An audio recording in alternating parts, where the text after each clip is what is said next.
Assalamu alaikum. I hope you all are well. So today we are going to start our midterm objective for computer networks, that is CS 610. So let's start our MCQs. फ़िलहाल मेरे पास जो है वो Vu topper की file है mid terms preparation की। और Vu topper की जो है वो हम कवर क्यों करने जा रहे हैं, क्योंकि जो आपका पेपर होता है कंप्यूटर नेटवर्क्स का, उसमें मिड टर्म्स में और फाइनल टर्म्स में most of the part like more than 60%, almost 70% जो आपके MCQs हैं वो वीयू टॉपर की जो 2-3 फाइल्स होती हैं MCQs की, उसमें से जो है वो मेजॉरिटी आता होता है। ठीक है, तो अगर आप इसको कॉन्सेप्ट बेस्ड जो है अगर इसको अच्छे से प्रिपेयर कर लें तो इंशाल्लाह आपका ऑब्जेक्टिव पार्ट जो है वो बहुत अच्छा हो जाएगा। तो चलें, without wasting our time let's get started.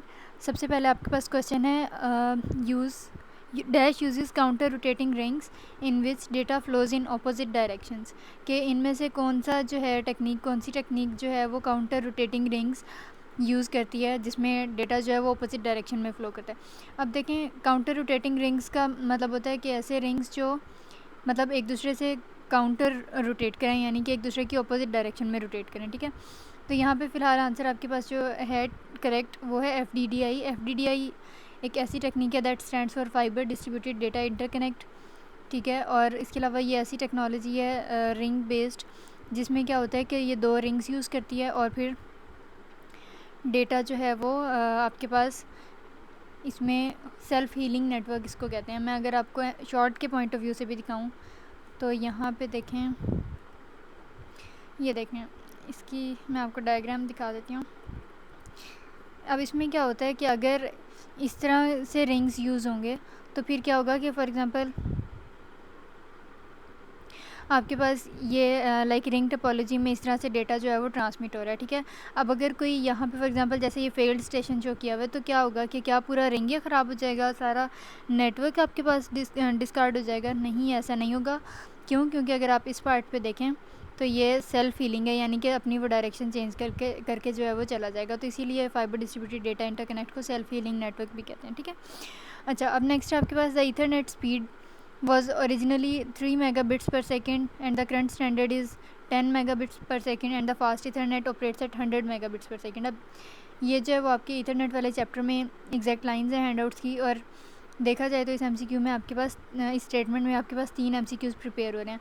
सबसे पहले ओरिजिनल स्पीड ईथरनेट की आपने याद रखनी है 3 मेगाबिट्स पर सेकेंड थी, जो करंट स्टैंडर्ड यानी कि IEEE का जो वेरिएंट यूज़ किया जाता है उसकी स्पीड आपके पास 10 मेगाबिट्स पर सेकंड है, और जो फास्ट ईथरनेट होता है ना उसकी स्पीड है 100 मेगाबिट्स पर सेकंड, राइट। तो ये तीनों वैल्यूज़ जो हैं वो आपने याद रखनी है। अच्छा, अब यहाँ से ऑनवर्ड्स कुछ MCQs ऐसे हैं इस फाइल में जो आपके फाइनल टर्म्स के हैं। ठीक है, जैसे ये mapping between protocol address and hardware address, इसको एड्रेस रेजोल्यूशन कहते हैं। तो ये सारे जो MCQs हैं इनको क्लोज फॉर्म कंपटीशन और ये जो है वो आपके फाइनल टर्म के सिलेबस में है। तो फ़िलहाल हमने इसको नहीं करना। क्योंकि इसका फ़ाइनल टर्म में इंशाल्लाह आएगा, तो मैंने उसके लिए सेपरेट वीडियो कवर की हुई है। तो मिड टर्म्स में जितना सिलेबस होता है उसमें से ही आता है, आउट ऑफ द सिलेबस कभी भी कुछ नहीं आता। ठीक है, तो यहाँ से जो है हमारा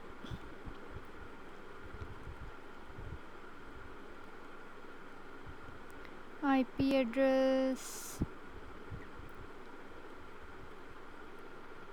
अच्छा जी, चलें, यहाँ भी नहीं आया अभी।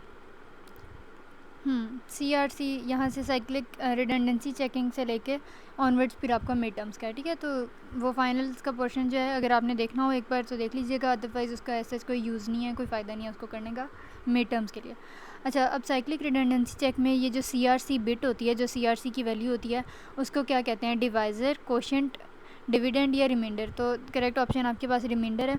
और लेक्चर में हमने पढ़ा था कि साइक्लिक रिडंडेंसी चेक में क्या होता है कि आपके पास जो डेटा हमने सेंड करना होता है ना, हम उसको पॉलिनोमियल के कोफिशिएंट की तरह कंसीडर करते हैं, फिर कोई एक नॉन पॉलिनोमियल होता है उनको आपस में डिवाइड करते हैं, और फिर जो रिमाइंडर होता है ना उसको CRC बिट के तौर पे एंड पे फ्रेम के ऐड कर देते हैं। ठीक है, तो रिमाइंडर जो है वो काउंट किया जाता है। नेक्स्ट आपके पास है सैटेलाइट और radio topology in which all the computers are connected to each other via satellite और radio wave is a kind of. अच्छा, ये भी हमारे हैंडआउट्स में से है कि जो सैटेलाइट या रेडियो टोपोलॉजी है वो ब्रॉडकास्ट नेटवर्क है। ठीक है, तो ये भी आपने MCQ के हिसाब से देख लेना है। अच्छा, नेक्स्ट है which of the following 2 operations are performed by ethernet collision detection. Ethernet CD से कौन से 2 ऑपरेशंस परफॉर्म होते हैं? तो ये एग्जैक्टली जो है वो आपके हैंडआउट्स में है कि वो आउटगोइंग सिग्नल्स यानी कि जो सिग्नल सेंडर से सेंड हो रहे होते हैं ऑनवर्ड्स उनको मॉनिटर करता है, और उसके अलावा जो गार्बल्ड सिग्नल्स होते हैं जो डिस्कार्ड किए जाने होते हैं जिनमें बहुत कोई गार्बेज वैल्यूज़ होती हैं, तो उनको जो है वो इंटरप्रेट करता है एज अ कोलिजन, कि उनको कोलिजन समझता है गार्बल्ड वैल्यूज़ को, और आउटगोइंग सिग्नल्स को मॉनिटर करता है। तो आपके पास 1 और 2 जो दो ऑप्शन है ना, ये करेक्ट है। ठीक है। अच्छा, अब नेक्स्ट है आपके पास the process of forwarding a packet. अब एक पैकेट को, एक डेटा के चंक को एक एंड से दूसरे एंड तक फॉरवर्ड करने के प्रोसेस को क्या कहते हैं? राउटिंग कहते हैं। ठीक है। नेक्स्ट आपके पास आ गया which statement is correct about the network interface card. Network interface card basically क्या होता है? इसको नेटवर्क अडेप्टर कार्ड भी कहते हैं, और ये जो है हमारे हैंडआउट्स के अकॉर्डिंग एक ऐसी टेक्नोलॉजी है कि क्या होता है कि जो मतलब हमारी हार्डवेयर होती है ना कंप्यूटर की, वो नेटवर्क्स के साथ रेजोनेट नहीं करती, यानी कि नेटवर्क पे जिस स्पीड से डेटा जाना होता है ना वो नहीं जा रहा होता। तो नेटवर्क इंटरफेस कार्ड हम एडिशनल उसकी कैपेबिलिटी को इन्हेंस करने के लिए, उसकी कैपेसिटी को बढ़ाने के लिए हम NIC कार्ड्स लगाते हैं। अब यहाँ पे वो कह रहा है कि इनके इसके बारे में कौन कौन सी स्टेटमेंट्स ठीक हैं। तो सबसे पहले है कि NIC connect sufficient hardware to process data independent of system CPU, तो ये भी करेक्ट है। Next, it looks like any other input output device. तो हाँ जी, ये किसी भी इनपुट आउटपुट डिवाइस की तरह देखने में NIC कार्ड लग रहा होता है। मोस्ट प्रोबेबली आपने अपनी लाइफ में कभी देखा भी होगा नेटवर्क इंटरफेस कार्ड, राइट। इसको नेटवर्क अडेप्टर कार्ड भी कहते हैं। ये भी MCQ एक इंपॉर्टेंट है। अच्छा, अब थर्ड आपके पास आ गया NIC also receives interrupt on incoming data. तो ये भी करेक्ट ही है फ्रॉम योर हैंडआउट्स। तो यहाँ पे तीनों ऑप्शन जो हैं वो करेक्ट हैं। अच्छा, अब नेक्स्ट आ गया while transmitting data from source A to destination B 4 bits are change during the transmission then the error is. अब आपको 4 टाइप्स दी हुई हैं जो बेसिकली टाइप्स नहीं है, क्योंकि टाइप्स हमने पढ़ी हैं। बर्स्ट एरर होता है और एक आपके पास वर्टिकल एरर होता है जिसको बिट एरर भी कहते हैं। तो यहाँ पे आपको टाइप्स दी हुई हैं भाई, burst error, single error, double error या फिर लॉजिक एरर। तो करेक्ट ऑप्शन आपके पास यहाँ पे है बर्स्ट एरर। कैसे, ये मैंने आपको लेक्चर्स में बताया था कि अब देखें यहाँ पे वगैरह कि 4 बिट्स जो हैं वो चेंज हुई हैं, यानी कि 4 बिट्स में चेंज आया है, वो ट्रांसफॉर्म हुई हैं, ऑल्टर हो गई हैं, चेंज हो गई हैं। तो देखें मोर देन 1 है ना, यानी कि कंसेक्टिवली 4 बिट्स आपके पास वो हो रही हैं, चेंज हो रही हैं, तो वो बर्स्ट एरर है। जब एक से ज़्यादा काफ़ी सारी बिट्स इकट्ठे चेंज हो रही होंगी ना, तो वो बर्स्ट एरर होता है। और अगर यहाँ पे उसने कहा होता है कि 1 बिट चेंज हुई है, तो हम कहते हैं कि वर्टिकल एरर है या बिट एरर है या सिंगल एरर है, इस तरह से। ठीक हो गया। अच्छा, अब नेक्स्ट है the switch that has no attached computers is called. अच्छा, अब स्विचेस की 2 टाइप्स होती हैं, इंटीरियर स्विच और एक्सटीरियर स्विच। तो ऐसा स्विच जिसके कोई कंप्यूटर्स बाहर साइड से अटैच्ड ना हो, तो हम उसको कहते हैं कि भाई ये इंटीरियर स्विच है। और अगर यहाँ पे आपसे पूछ लिया जाए कि the switches which has a number of computers attached to it is called, तो फिर आपने कहना है that is called exterior switch as per your hand outs. ठीक है। अच्छा, अब नेक्स्ट है dash is the most popular wiring scheme. अब जो मोस्ट पॉपुलर वायरिंग स्कीम है ना, इसमें वो है 10 बेस टी। अब 10 बेस टी को जो है हम थिक ईथरनेट भी कहते हैं। ठीक है। तो ये मोस्ट पॉपुलर है, क्यों? क्योंकि ये कॉस्ट इफ़ेक्टिव है, इसकी कॉस्ट जो है वो बहुत ज़्यादा लो है, एक्सपेंसिव नहीं है। नेक्स्ट आ गया in dash technique all the members of the technique can send data only on the specific time slot. तो इसमें करेक्ट ऑप्शन आपके पास है कैरियर सेंस मल्टीपल एक्सेस। ठीक है। Carrier sense multiple access technique में क्या होता है कि जो सारे मेंबर्स ऑफ द नेटवर्क होते हैं, जितने भी कंप्यूटर्स या सिस्टम्स उस पर इंटरकनेक्टेड होते हैं, वो डेटा को हर स्पेसिफिक टाइम स्लॉट पे जो है वो इजीली सेंड आउट कर सकते हैं। ठीक है। अच्छा, अब नेक्स्ट क्वेश्चन आपने गौर से देखना है कि if a sender with 100 megabit NIC and a receiver with 10 megabit NIC wants to communicate with each other at which speed they can communicate. अब यहाँ पे ऑप्शन लिखा हुआ है 100 मेगाबिट। ठीक है। लेकिन जो आपके पास करेक्ट है ना, वो 10 मेगाबिट है।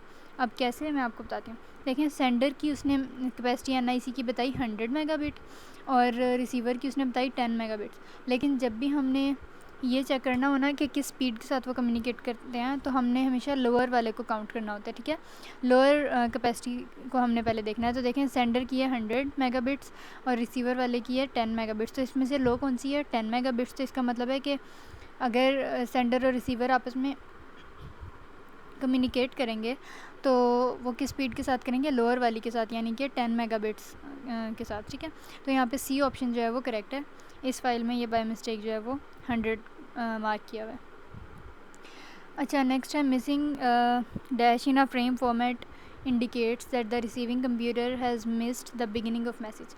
अच्छा, ये फर्स्ट या सेकंड चैप्टर में हमने पढ़ा था कि लाइक फ्रेम जो होता है ना आपके पास पैकेट को जो ट्रांसफ़र कर रहा होता है बेसिकली, तो उसमें कुछ डिफेक्ट्स आ जाते हैं या अगर हमें पता चल जाता है कि क्या एरर्स आ रहे हैं। तो देखें अगर जो स्टार्ट ऑफ हेडर होता है ना, स्टार्ट ऑफ हेडर अगर वो मिस कर रहा हो तो इसका ये मतलब होता है कि जिस कंप्यूटर ने एज अ रिसीवर एक्ट करना था, जिस कंप्यूटर ने डेटा को उस मैसेज को रिसीव करना था, तो वो बिगिनिंग ऑफ मैसेज जो है वो रिसीव नहीं कर पाया। ठीक है, तो मिसिंग स्टार्ट ऑफ हेडर जो है वो ये इंडिकेट करता है। इसी तरह अगर मैं आपको बताऊं एंड ऑफ टेल का, तो यहाँ पे देखें एक और एमसीक्यू आपका प्रिपेयर हो जाएगा कि अगर मिसिंग स्टार्ट ऑफ हेडर हो तो इससे पता चलता है कि जो रिसीविंग कंप्यूटर है उसने आपके मैसेज का स्टार्ट वाला पार्ट मिस कर दिया। और अगर एंड ऑफ टेल यानी कि ये वाला एंड ऑफ टेल मिसिंग हो तो इसका मतलब होता है कि जो सेंडिंग कंप्यूटर था यानी कि जो सेंडर था, जो सेंड कर रहा था डेटा को, वही खुद ही क्रैश हो गया। ठीक है, तो इससे क्या होता है कि एरर्स मतलब हमें ईज़िली पता चल जाते हैं और हमें पता चल जाता है कि हमने किस एरिया में जो है वो ज़्यादा इंप्रूवमेंट करनी है, कहाँ से चेकिंग करनी है। सही हो गया। अच्छा, अब नेक्स्ट क्वेश्चन आपके पास है the dash of errors is easier than the dash of errors. तो अब करेक्शन वो ऑप्शंस आपके पास देखें, correction detection, correction creation, detection manipulation, detection या करेक्शन। तो ये मैं आपको बता दूं, ये हमने डेटा कम्युनिकेशन जो आपका 601 का सब्जेक्ट था उसमें भी हमने देखा था कि एरर्स को डिटेक्ट करना यानी कि उनकी निशानदेही करना, उनको रिकग्नाइज़ करना, उनको फाइंड आउट करना आसान होता है एज़ कम्पेयर टू उनको करेक्ट करना। कि अगर कोई डेटा ट्रांसमिट हो रहा है तो उसमें एरर्स को तो हम इजीली डिटेक्ट कर लेंगे, लेकिन डिटेक्ट करने के बाद अब उसको करेक्ट कैसे करना है, अब उसको डिस्कार्ड कर देना है या फिर कुछ ऑल्टर करना है या ओरिजिनल डेटा के साथ कैसे उसको कंपेयर करना है, तो वो ज़्यादा मुश्किल होता है। तो यहाँ पे देखें detection of errors is easier than the correction of errors. और इसी तरह जो आपके पास नेक्स्ट क्वेश्चन है उसमें क्या होता है कि करेक्शन ऑफ, अब स्टेटमेंट पे डिपेंड करता है। अब देखें यहाँ पे लिखा हुआ है कि the dash of errors is difficult then the dash of errors. तो डिफ़िकल्ट कौन है? करेक्शन। तो इसलिए फिर ये वाली ऑप्शन आपके पास आ गई कि करेक्शन मुश्किल है as compare to detection of errors. अच्छा, अब नेक्स्ट आ गया source independence phenomena allows fast and efficient. अब अगर हम सोर्स इंडिपेंडेंस फिनोमेना, अब अगर इसको हम हैंडआउट्स के पॉइंट ऑफ व्यू से देखें ना तो एग्जैक्ट आपके पास आ रहा है, मतलब हैंडआउट्स की लाइंस के अकॉर्डिंग राउटिंग जो है वो सोर्स इंडिपेंडेंस फिनोमेना की वजह से फास्ट और एफिशिएंट हो जाती है। ठीक है, लेकिन अगर हम इसको गूगल करें या नेट पे किसी रिसोर्स पे देखें तो आपके पास पैकेट स्विचिंग आ रही है। तो अगर हम हैंडआउट्स के पॉइंट ऑफ व्यू से देखें तो एग्जैक्ट लाइन ये बन रही है कि सोर्स इंडिपेंडेंस से हम राउटिंग फास्टली कर सकते हैं। और in the very next line आपको बताया गया है कि पैकेट स्विचिंग जो है वो भी इससे काफ़ी ठीक रहती है। तो एग्जैक्ट लाइंस पे अगर हम चलें तो राउटिंग आपने मार्क करना है, नहीं तो राउटिंग और पैकेट स्विचिंग दोनों ही ठीक है। ठीक है, लेकिन जो आपका वो होता है सर्वर है आपके लाइक एग्जामिनेशन सिस्टम का, वो एग्जैक्ट हैंडआउट्स की लाइंस को ही फॉलो करता है क्विज़ेस वगैरह में और हर चीज़ में। तो I guess routing will be the better option. अच्छा, अब नेक्स्ट है in distributed computation process each packet switch computes its routing table locally and send messages. कि हर जो आपके पास पैकेट स्विच है ना वो अपना पहले राउटिंग इन्फॉर्मेशन को कैलकुलेट करता है और फिर अपने आने वाले मतलब जो आसपास वाले नेबर्स होते हैं उनको सेंड कर देता है। So the correct option over here is neighbours, that is C. अच्छा, अब नेक्स्ट ये कुछ क्वेश्चंस अगेन आपके फाइनल के आ रहे हैं, जैसे the dash layer of OSI model takes the data from the physical layer and performs error checking. तो फिज़िकल लेयर से जो है आपके पास डेटा लेके और उसमें एरर चेक कौन करता है? डेटा लिंक लेयर पे होता है। नेक्स्ट है CBR stands for constant bit rate, VBR stands for variable bit rate और ABR stands for available bit rate. तो बेसिकली ये तीनों बिट रेट की जो है वो टाइप्स हैं, या फिर इसको कह लें कि हमारा फाइनल्स में बेसिकली एक टॉपिक है क्वालिटी ऑफ स्पेसिफिकेशंस QoS, तो उसमें हम नहीं पढ़ना है। तो फॉर द टाइमिंग इसको अगेन आई विल रिपीट के करने की ज़रूरत नहीं है, क्योंकि कभी ऐसा नहीं होगा कि मिड टर्म्स आपके 1 to 19 चैप्टर्स के हैं और आपका फ़ाइनल का उसमें से कुछ आ रहा हो। तो ऐसा नहीं होता, जो सिलेबस होता है उसी में से ही आपकी सब्जेक्टिव और ऑब्जेक्टिव होती है। अच्छा, अब नेक्स्ट मिड टर्म से दोबारा स्टार्ट करते हैं। A network that uses dash usually consists of a single long cable to which the computers attach. अच्छा, अब जब ये लेक्चर मैंने आपको, इसका लेक्चर 7 है, ये जब मैंने कवर करवाया था तो लेक्चर 7 है या 6 है, 7 है आई गेस। तो इसमें मैंने आपको बताया था कि जो बस टोपोलॉजी होती है उसमें सिंगल लॉन्ग केबल एक होती है, मेन वायर जिसको हम बैकबोन केबल भी कहते हैं, तो वो बस टोपोलॉजी होती है। ठीक है, और उससे बाकी सारे कंप्यूटर्स जो हैं वो अटैच हो रहे होते हैं। नेक्स्ट है, if simultaneous transmission occurs the frames interfere with each other and this phenomena is called collision, कि अगर एक वक्त पे बहुत सारे ट्रांसमिशंस हो रही होंगी तो क्या होगा कि फ्रेम्स आपस में इंटरफेयर करने लग जाएंगे, कोलाइड करने लग जाएंगे, हिट करेंगे, स्ट्राइक करेंगे, और इस फिनोमेना को हम कहते हैं collision. Next in dash all the computers are attach to a central hub, और ये मैंने आपको पहले पढ़ाया हुआ है कि हम क्या करते हैं कि स्टार टोपोलॉजी में हमारे पास एक सेंट्रल हब, सेंट्रल डिवाइस होती है जिससे बाकी सारे कंप्यूटर्स कनेक्टेड होते हैं। एंड टू रिमाइंड यू, जो सेंट्रल हब और ये जो पूरी स्टार टोपोलॉजी होती है इसमें ट्विस्टेड पेयर केबल यूज़ होती है और कनेक्टर जो है वो RJ45 यूज़ होता है, ठीक है। अच्छा, अब नेक्स्ट आ गया, for adding a new computer in a point two point network the dash new connections will be required. ये भी एज सच हैंड आउट्स की लाइन है, और इसमें वो कहता है कि अगर direct point two point network में आपने एक नया कंप्यूटर ऐड करना है तो आपको कितने कनेक्शंस चाहिए होंगे, तो आपको n-1 कनेक्शंस चाहिए होंगे। फॉर एग्ज़ाम्पल, अगर 1 कंप्यूटर आपने ऐड करना है तो फिर 1-1 ज़ीरो, यानी कि तब कनेक्शन नहीं चाहिए होगा। लेकिन अगर आपने 2 कंप्यूटर्स ऐड करने हैं तो n की वैल्यू 2 हो गई ना, तो 2-1 यानी कि फिर एक कनेक्शन चाहिए होगा। क्यों? क्योंकि हमने पढ़ा था कि एक कनेक्शन 2 कंप्यूटर्स को जो है वो कनेक्ट कर रहा होता है। अब यहाँ पे ही मैं आपको एक और शॉर्ट क्वेश्चन के पॉइंट ऑफ व्यू से एक कॉन्सेप्ट क्लियर करवाती चलूँ कि अगर आपसे शॉर्ट में या लॉन्ग में पूछ लें कि आपको नंबर ऑफ़ कंप्यूटर्स बताए जाएँ और कहें कि अगर इतने नंबर ऑफ़ कंप्यूटर्स हैं तो नंबर ऑफ़ कनेक्शंस बताएं, नंबर ऑफ़ चैनल्स बताएं, तो आपने क्या करना है, आपने n² - n/2 का फॉर्मूला लगाना है और उसमें n की वैल्यू पुट कर देनी है, जो भी नंबर ऑफ़ कंप्यूटर्स होंगे, और जो आंसर आपके पास आएगा ना वो बेसिकली क्या बता रहा होगा, टोटल नंबर ऑफ़ कनेक्शंस, ठीक है। तो ये आपका शॉर्ट के पॉइंट ऑफ व्यू से हो गया। अच्छा, अब नेक्स्ट क्वेश्चन पे चलते हैं। The fastest Ethernet hardware operates at the rate of, ये हम ऊपर करके आए हैं 100 मेगाबिट्स पर सेकेंड, ठीक है। अच्छा, नेक्स्ट है, which of the following is the benefit to point communication. अब आपके पास ऑप्शन हैं, quick to configure, security implementation, cost या less availability. So the right option over here is security implementation, और ये भी आपके हैंडआउट्स की लाइंस हैं कि जो पॉइंट टू पॉइंट कम्युनिकेशन होती है ना, जिसमें एक चैनल या एक कम्युनिकेशन चैनल मतलब जो होता है, एक कनेक्शन जो होता है वो 2 कंप्यूटर्स को कनेक्ट कर रहा होता है, तो वो उसमें हम इजीली सिक्योरिटी को इम्प्लीमेंट कर सकते हैं, तो ये इसका बेनिफिट है। ओके, नेक्स्ट है, ATM ऑफर्स अब dash speed and dash delay. अब ATM क्या होता है, it stands for asynchronous transfer mode, और बेसिकली ये भी नेटवर्किंग के लिए टेक्नोलॉजी है जो फास्ट और एफिशिएंट कम्युनिकेशन को मेक श्योर करती है। तो ATM asynchronous transfer mode technology जो है ये हाई स्पीड ऑफ़र करती है, और अल्टीमेटली इसमें डिलेज जो हैं वो बहुत ज़्यादा लो होते हैं, ठीक है। तो the right option is B, that is high and then low. Next आपके पास है 10 ways thick ethernet is also known as, कि थिक इथरनेट को क्या कहते हैं, तो थिक इथरनेट जो है उसको 10/5 कहा जाता है। और यहीं अगर आपसे पूछा क्या होता है कि थिन इथरनेट कौन सा होता है, तो वो 10/2 होता है।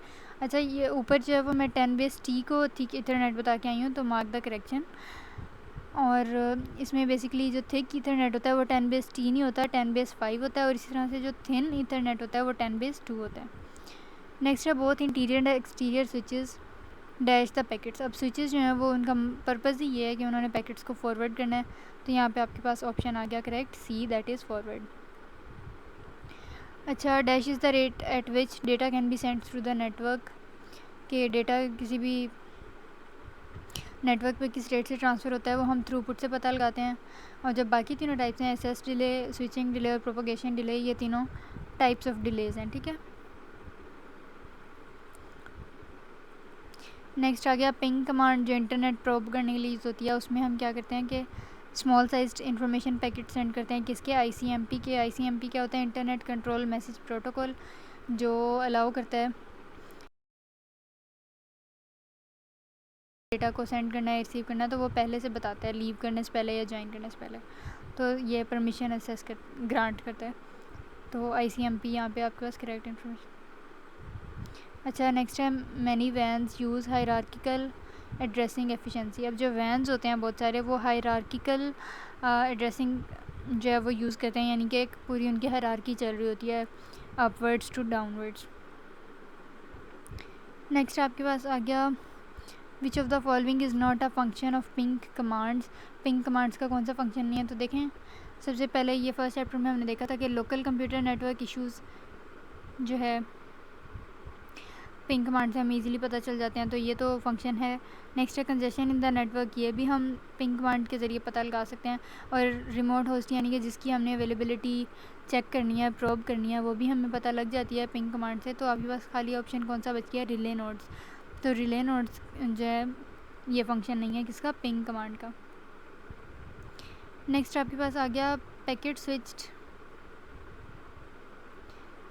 Can be link together, packet switches can be link together to form a वैन। अच्छा, अब जो डिफरेंट पैकेट स्विचेस होते हैं अगर हम उनको लिंक टुगेदर करें, आपस में लिंक करें, तो क्या होता है कि वो वैन फॉर्म करते हैं, ठीक है। और इसी तरह से जो वैन्स होते हैं वो हायरार्किकल मॉडल यूज़ करते हैं जो हम ऊपर पढ़ के आए हैं। अच्छा, नेक्स्ट है fixed network is a type of network which is classified with respect. अब देखें, एक होता है फिक्स्ड नेटवर्क और एक होता है मोबाइल नेटवर्क या वेरिएबल नेटवर्क। तो ये हम किस बेस पे क्लासीफाई करते हैं? मोबिलिटी यानी कि द एबिलिटी टू मूव, इस बेसिस पे। जैसे अब एक साइज़ के अकॉर्डिंग हम करते हैं, एक मोबिलिटी के अकॉर्डिंग करते हैं, दिस एंड दैट, ठीक है। अच्छा, अब अगेन आपने इस क्वेश्चन को गौर से देखना है कि जो पैरिटी बिट है वो कितने एरर्स को डिटेक्ट कर सकती है। तो करेक्ट ऑप्शन आपके पास है 1, क्योंकि जो पैरिटी बिट होती है ना वो सिंगल एरर को, और यही लिमिटेशन है, हमने पढ़ा था लेक्चर्स में कि पैरिटी बिट की या पैरिटी चेकिंग की बेसिकली लिमिटेशन ही ये है कि वो सिंगल एरर को जो है वो डिटेक्ट कर सकती है। ठीक हो गया, ठीक हो गया। अब नेक्स्ट क्वेश्चन है आपके पास, when we will try to connect to the internet which of the following protocol will be used. कि जब हमने लाइक किसी भी अपनी वेबसाइट को, वेब पेज को या किसी भी सिस्टम को जब इंटरनेट से कनेक्ट करना होता है तो TCP/IP प्रोटोकॉल जो है वो यूज़ होता है। और TCP/IP प्रोटोकॉल जो है बेसिकली ट्रांसमिशन कंट्रोल प्रोटोकॉल है। और यहाँ पे देखें, transmission control protocol, internet protocol, ठीक है। अच्छा, अब नेक्स्ट है how many computers are mandatory to form a network. ये बहुत इंपॉर्टेंट MCQ है और इसका आंसर 2 है करेक्ट। कैसे कि अगर नेटवर्क आपने बनाना है तो उसके लिए 2 कंप्यूटर्स होना ज़रूरी है, ठीक है। क्यों? क्योंकि अगर सिंगल वन हम यहाँ पे सिलेक्ट करते हैं तो एक ही कंप्यूटर है, तो वो कहाँ से नेटवर्क बनाएगा और कैसे बनाएगा। और अगर सिर्फ आपके पास 2 कंप्यूटर्स अवेलेबल हैं आपके ऑफिस में या आपके नेटवर्क में, मतलब आपके लोकेलिटी में, तो इजीली जो है वो नेटवर्क फॉर्म हो जाएगा। यानी कि ये नहीं होगा कि 2 से भी ज़्यादा ऑनवर्ड्स, तो सिर्फ 2 कंप्यूटर्स जो हैं वो चाहिए होते हैं नेटवर्क बनाने के लिए। नेक्स्ट है dash standard wireless LAN that uses radio signals at 2.4 gigahertz. तो ये भी आपके लेक्चर्स में से है कि IEEE 802.11 जो है आपके पास ये स्टैंडर्ड लैन है जो अब मोस्ट रिसेंटली यूज़ होता है। और यहाँ से देखें, आपका एक और MCQ भी प्रिपेयर हो गया कि जो रेडियो सिग्नल्स हैं उनकी फ्रीक्वेंसी कितनी होती है? 2.4 गीगाहर्ट्ज़, ठीक हो गया। अच्छा, नेक्स्ट है LAN interface hardware obeys CSMACD। अब एसएस रूल है CSMACD जो कि लैन इंटरफेस का हार्डवेयर जो है ओबे करता है। और CSMACD क्या है? Carrier sense multiple access collision detection, ठीक है। इसी तरह से एक होता है carrier sense multiple access collision avoidance. तो फिलहाल यहाँ पे आपके पास ऑप्शन जो है वो फर्स्ट करेक्ट है।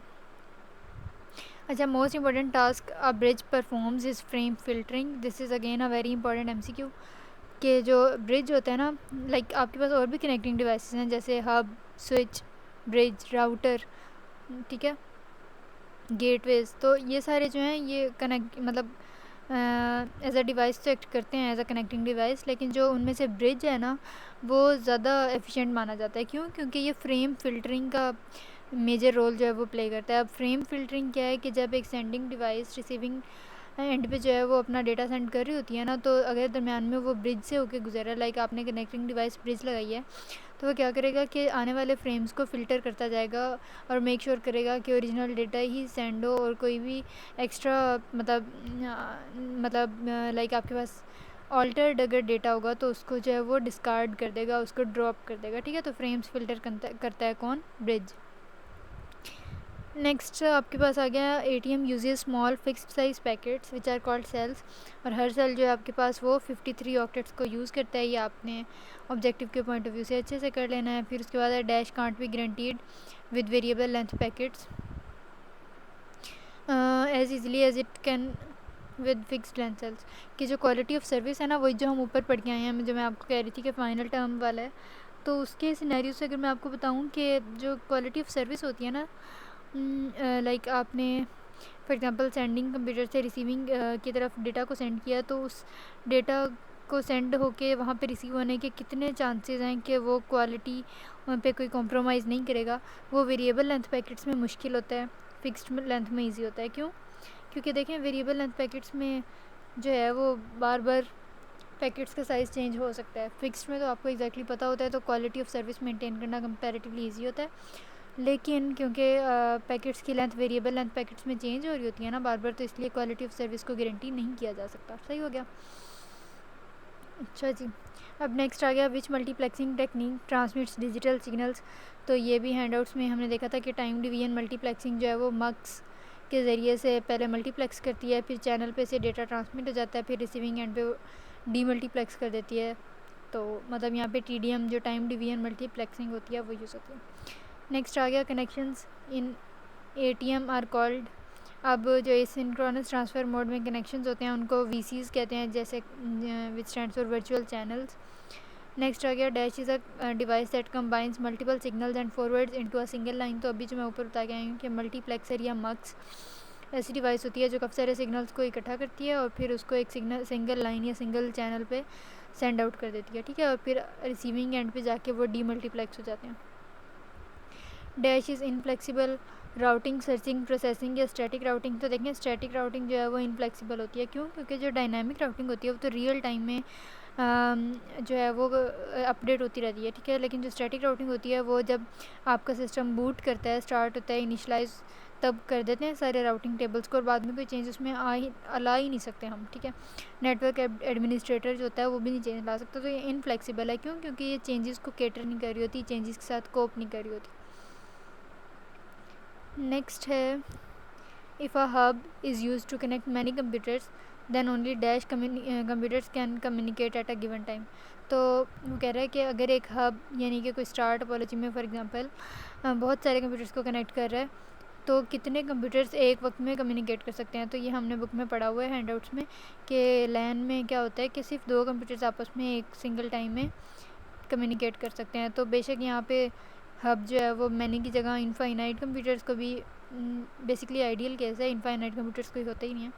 तो कहने का मकसद है कि जितने मर्जी भी कंप्यूटर्स को अगर हब कनेक्ट कर रहा है, तो अगर आपसे पूछा जाए कि कितने कंप्यूटर सिंगल टाइम पे गिवन टाइम में लैन के ज़रिए ऑपरेट कर सकते हैं, your answer will always be 2, ठीक है। 2 से ज़्यादा कंप्यूटर्स नहीं इकट्ठे कनेक्ट कर सकते, कम्युनिकेट नहीं कर सकते। अच्छा नेक्स्ट है dash is the term use for variance in transmission delays. अगर कोई ऑडियो वीडियो स्ट्रीमिंग हो रही है या डेटा ट्रांसमिट कर रहे हैं सेंडिंग से रिसीविंग एंड की तरफ, तो हर आने वाले पैकेट के साथ कितना डिले आ रहा है, कितना लेट हो रहा है, उसको हम जिटर से डिनोट करते हैं, ठीक है। बाकी चेकसम, सेगमेंट और फ्रिक्शन ये बिल्कुल ऑपोजिट ही टर्म्स हैं, इनका कोई लेना देना नहीं है ट्रांसमिशन डिलेज के साथ। नेक्स्ट है dash is also called self healing network. अब यहाँ पे गौर से देखना है कि ये गलत मार्क किया हुआ है, फ्रेम डिले इसका आंसर नहीं है, इसका आंसर है FDDI, that is fibre distributed data interconnect. B option इसका करेक्ट है। और ये मैं आपको ऊपर बता के आई हूँ क्यों, क्योंकि ये काउंटर रोटेटिंग रिंग्स को यूज़ करता है। दरमियान में अगर एक फेल्ड नेटवर्क आ भी जाए, फेल्ड डिवाइस आ भी जाए, तो क्या होता है कि ये काउंटर रोटेट कर जाता है, यानी कि अपोजिट डायरेक्शन में मूव कर जाता है, जिसकी वजह से क्या होता है आपके पास कि नेटवर्क पूरे का पूरा फेल नहीं होता, बल्कि सेल्फ हीलिंग कर जाता है, यानी कि वो खुद से हील हो जाता है, खुद से ठीक हो जाता है। Next dash and dash are the 2 frame types. अब यहाँ पे मल्टीकास्ट और ब्रॉडकास्ट आपके पास 2 जो हैं वो टाइप्स हैं किसकी, फ्रेम्स की। नेक्स्ट है ब्लूटूथ कौन सा मीडियम यूज़ करता है, रेडियो वेव्स यूज़ करता है, कोई एक्सियल केबल नहीं करता यूज़। फिर आ गया इनमें से गाइडेड मीडियम कौन सा है, guided medium is a sort of physical medium, ठीक है। तो जैसे twisted pair, coaxial cable, fibre optic, ये तो फिजिकल मीडियम्स है ना। और एटमॉस्फेयर देखें अनलिमिटेड है, मतलब एटमॉस्फेयर आपका जो भी हमारे आसपास, the atmosphere is the environment in which we live, तो ये गाइडेड मीडियम नहीं है, तो एटमॉस्फेयर इसकी करेक्ट ऑप्शन है। नेक्स्ट है आरपा रिसर्च के ज़रिए इसके रिज़ल्ट के तौर पे जो फर्स्ट नेटवर्क बना था उसका क्या नाम था, आरपा नेट। अब यहाँ पे 2 चॉइसेस रेजोनेट कर रही हैं एक दूसरे के साथ, आर्प नेट और आरपा नेट। सो मेक श्योर कि आप इन दोनों को कंफ्यूज ना करें आपस में। करेक्ट ऑप्शन आपके पास है आरपा नेट। अच्छा नेक्स्ट है asynchronous transfer mode can dynamically establish, कि जो एटीएम होता है वो स्विच्ड वर्चुअल सर्किट्स को डायनामिकली जो है वो इस्टेब्लिश कर सकता है। और यहाँ पे आपने बात याद रखनी है शॉर्ट के पॉइंट ऑफ व्यू से कि अगर जब भी डायनामिक इन्वायरमेंट की बात है, अब वो एग्जैक्टली तो हैंडआउट्स की लाइंस शॉर्ट में बहुत कम आती हैं, लाइक कुछ आती हैं लेकिन सारी नहीं आती। तो अगर इसी एक एमसीक्यू को आपसे शॉर्ट या लॉन्ग में पूछा जाएगा तो वो कैसे पूछा जाएगा कि वो आपको कहेंगे कि फॉर एग्ज़ाम्पल कोई भी मतलब बंदा है, कोई नेटवर्क एडमिनिस्ट्रेटर है और उसने एटीएम को ऑपरेट करना है, लेकिन उसका इन्वायरमेंट बहुत डायनामिक्स है, तो वो क्या करें, यानी कि वो चेंज होता है वक्त के साथ साथ। तो फिर आपने कंफ्यूज नहीं होना, और जहाँ पे भी वर्ड डायनामिकली या डायनामिक आपके पास या एक्सक्लूसिव या इस तरह का कुछ आएगा एटीएम के साथ, तो वहाँ पे स्विच्ड वर्चुअल सर्किट्स ही यूज़ होते हैं।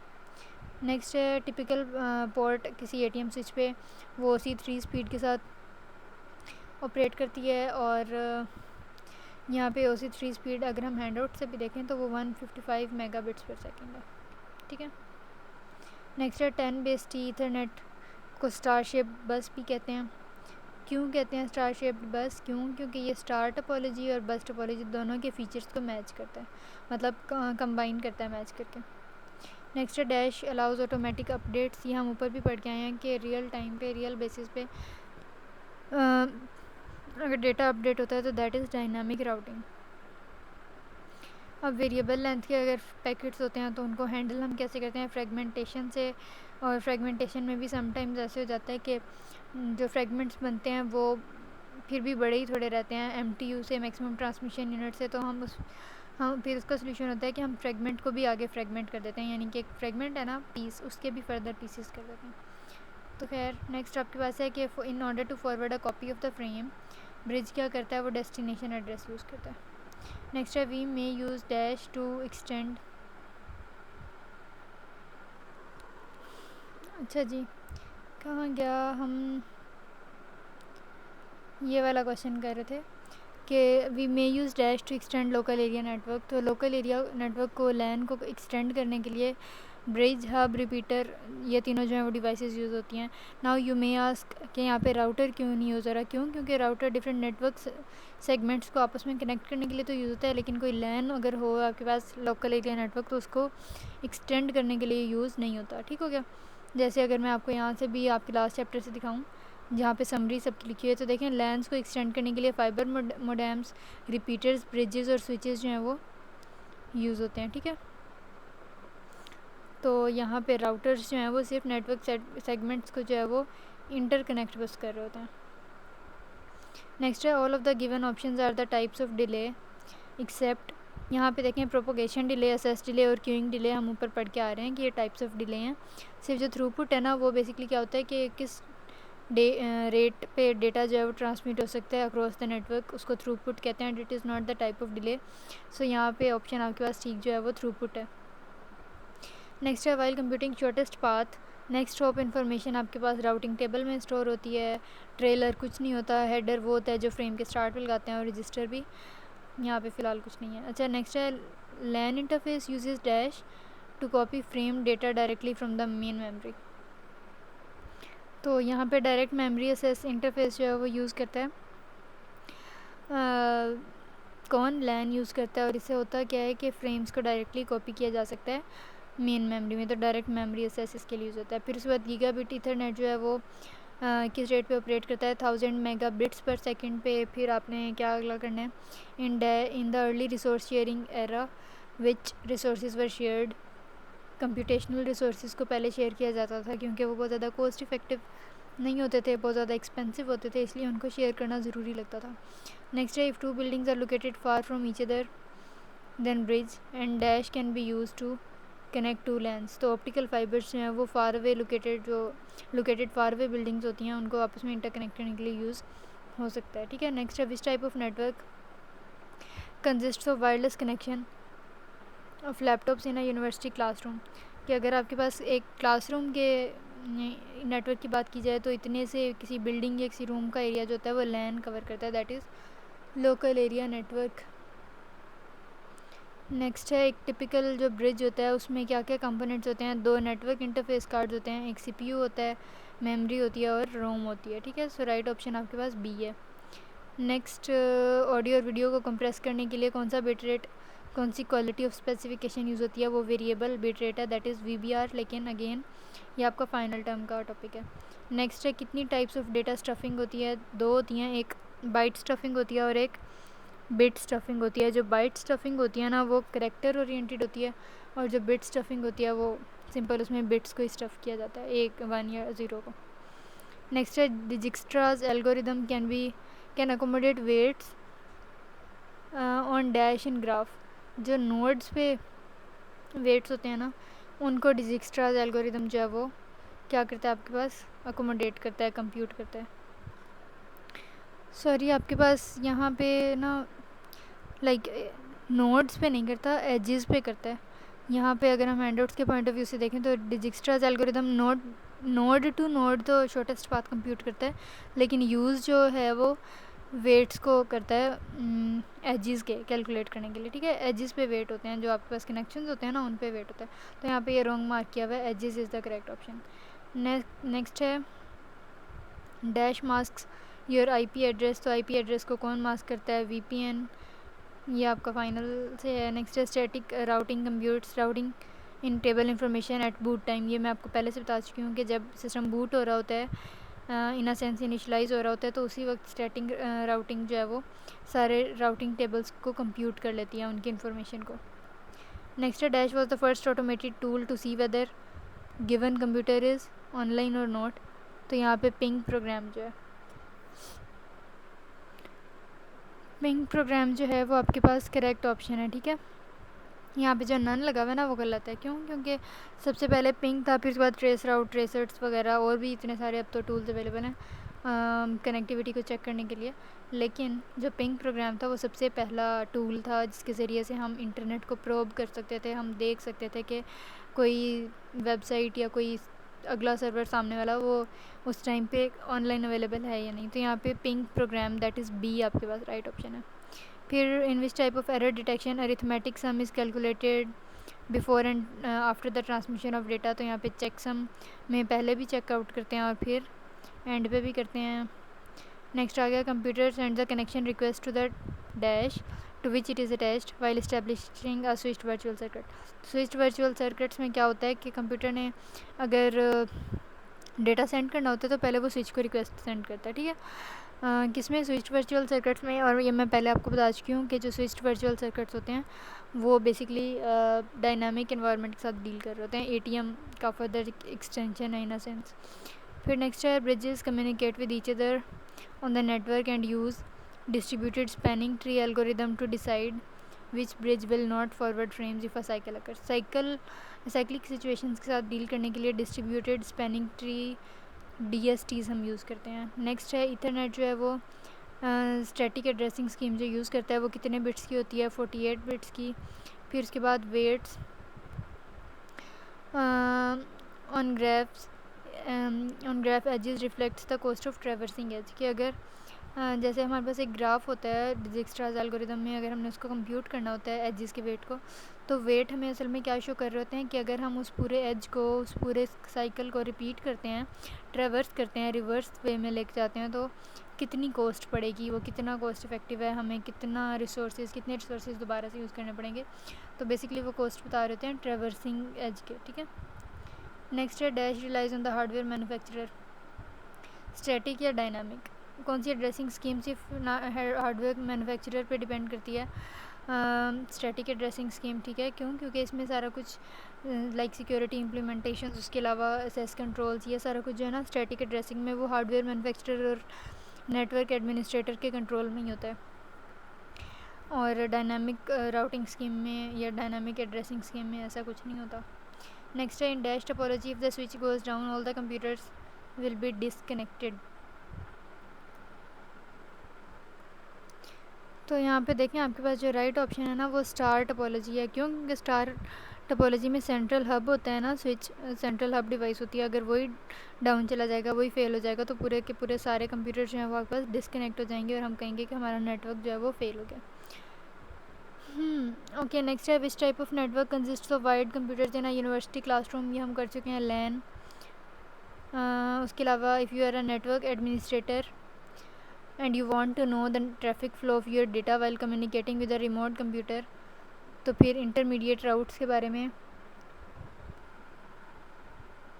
पता लगाने के लिए जो है वो हम कौन सी टेक्नोलॉजी यूज़ करेंगे। देखें यहाँ पे पिंग है, लेकिन इसका पिंग ऑप्शन ठीक नहीं है, ट्रेस राउट या ट्रेसर्ट है। कैसे?